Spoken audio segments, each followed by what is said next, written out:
So yun na nga mga Kuragon, ano? So habang tayo nagpapakain itong ating mga alagang aso at pusa, so may narinig tayong huni ng mga sisiw. So i-check natin baka napisa na yung mga sisiw dito. Yan sa itaas na naglilimlim. Alright. At eto na nga, check na natin. Yun, confirm yung mga palahi natin, no?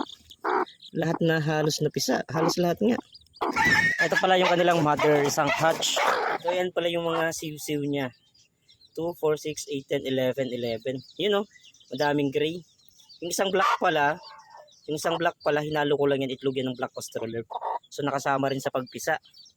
Hanggaling. So ilagay na natin yung inahin. Yan. Yung nakalagay kasi ditong mga siw-siw, ay inilipat na natin sila ng kulungan. Alright, so dito muna sila. Oops.